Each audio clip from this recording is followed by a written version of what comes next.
have been selected by my group. The first question is from Brother Yusuf Shoaib, Ghana. What are the basic guidelines in Islam for choosing a spouse? A similar question is asked by Najiba, Afghanistan. I am a 16-year-old girl. How can we love someone in an Islamic way before marriage? And a similar question asked by Abdullah Mohsin from Dubai, UAE. If it is not too personal, can we know how did you select a life partner?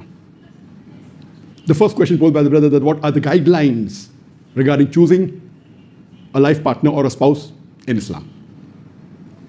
Our beloved Prophet Muhammad said, it's mentioned in Sahih Bukhari, volume number 7, hadith number 5090, as well as in Sahih Muslim, volume number 4, hadith number 3635. It is a muttafiq alayh. It's a hadith present in Bukhari as well as in Sahih Muslim. It's mentioned, Abu Hurairah, may Allah be pleased with him, narrated that the Prophet, peace be upon him, said that women are chosen in marriage for 4 things: the wealth, the lineage or nobility, beauty, and religion.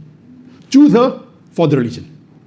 Here in this hadith, our beloved Prophet says that women in marriage are chosen for 4 things: wealth, lineage, nobility.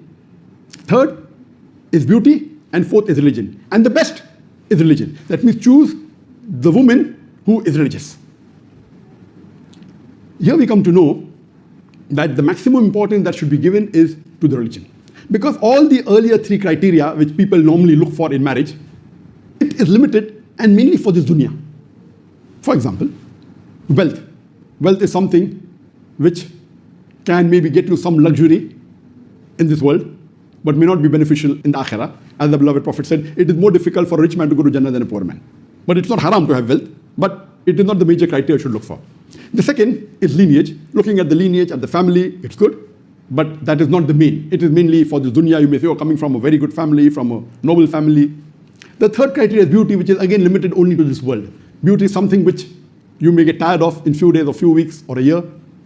The best and everlasting, mainly for the akhirah as well as for the dunya, is religion. It is the deen. And if I was to pay any weightage in choosing, this is my own opinion, that if a boy wants to choose a girl, 90 to 95% should be for the deen, for the religion. Because that will get him akhirah as well as the dunya. Yes, as far as the wealth is concerned, if a boy wants to marry a girl, then what use is the wealth of the girl to that boy? A good boy who has his own self-respect, but naturally would not like to live on the money of the woman, of the wife. So irrespective whether the girl is rich or poor, what difference will it make him? And even if he's going to use, that is only for this dunya. The lineage may or may not help. That will not really count much. The beauty, as I said, is subjective. As long as the wife is not repulsive, so maybe you can give about 3 or 4 points or 3 or 4% weightage to the beauty as long as she's not repulsive. The deen is the maximum. 90 to 95% of the weightage should be given to the deen. If it's a boy choosing a girl. If a girl is choosing a boy, then wealth may carry certain weight because if the girl is used to having certain comfort in life, but naturally she cannot marry a boy who's living on the street. So if it's a girl marrying a boy, then the wealth may have certain weightage, maybe about 10% marks. The lineage, maybe 1%, and the handsomeness of the boy. As long as he's not repulsive, but natural because you want to live with the spouse for the full life, you should be satisfied. But mentally, if you make up a mind, if you really, it's all in your mind. Any girl can seem to be beautiful, it's in your mind.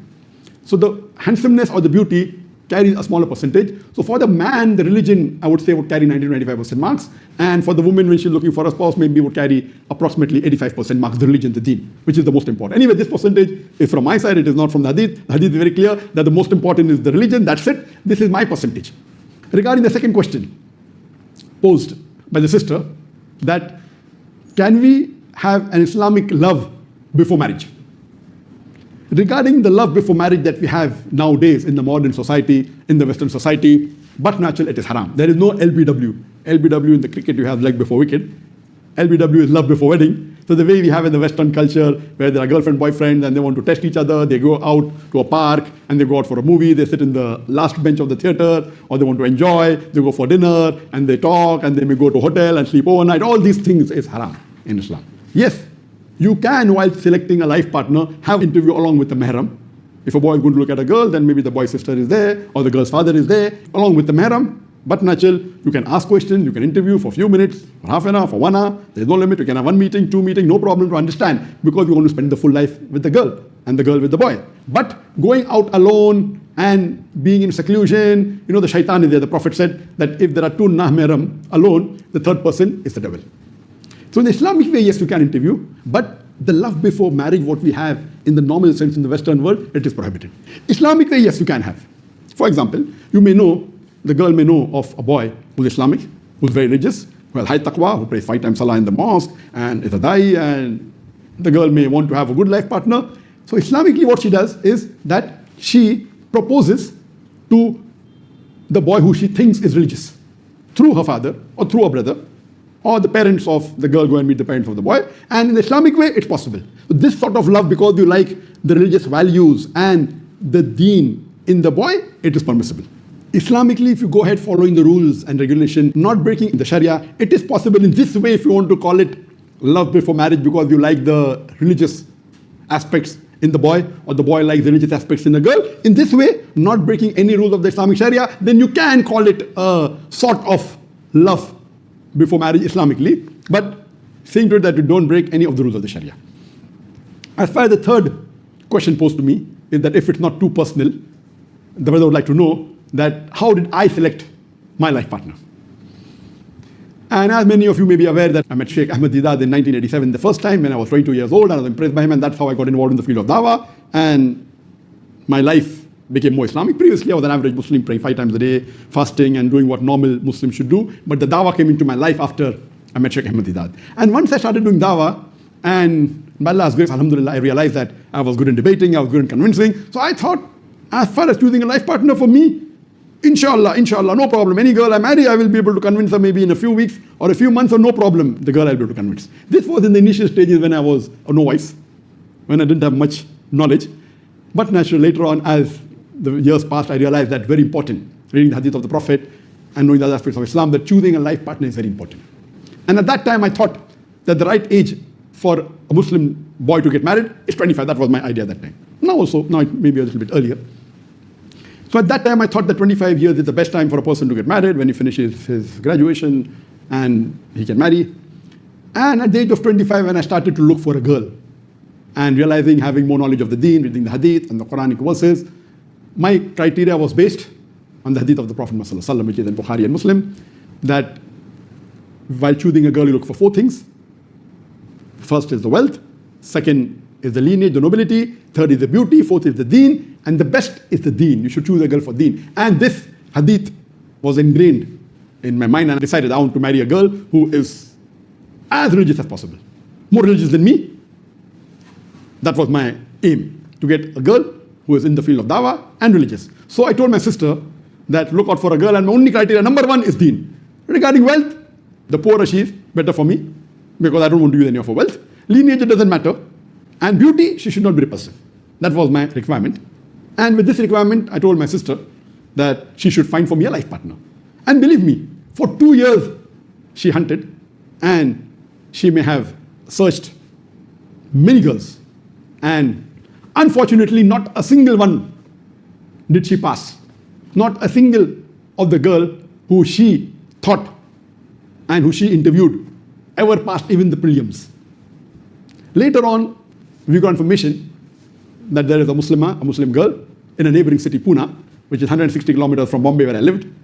And we came to know that she was the head, the president of a ladies' Islamic dawah organization. And I went along with my sister and my mother, and I went to Pune. I traveled all the way. I drove for a few hours, and I went to Pune, and that's how the first time I met my wife. And that time she wasn't aware, and we met her, and we spoke to her mother. My mother was there, and my sister was there, her mother was there, she was there. And later on, when we went back, then we sent the proposal, and then we had a formal meeting. The first wasn't a formal meeting, just we went and we met through one of our common friends. And when we had the formal meeting, we had for a few hours. And alhamdulillah, she was the first girl I met, or I interviewed, or I interacted to be my would-be wife. And alhamdulillah, the first was the best, And Allah blessed me, mashallah, with a wonderful wife. And alhamdulillah, I consider it to be one of the best gifts that Allah has given me. Besides the iman that Allah has given me, the best gift that Allah gave me is my wife. And she was from Pune. And in the first interview itself, it was nearly finalized. Then we had another meeting. My basic criteria was that she should be religious. And she should be a Dai. These were the two criteria, religious and Dai. And I could not find a girl better than her at that time. Already more than 27 years has passed for our marriage. At that time, I could not find anyone better in my knowledge.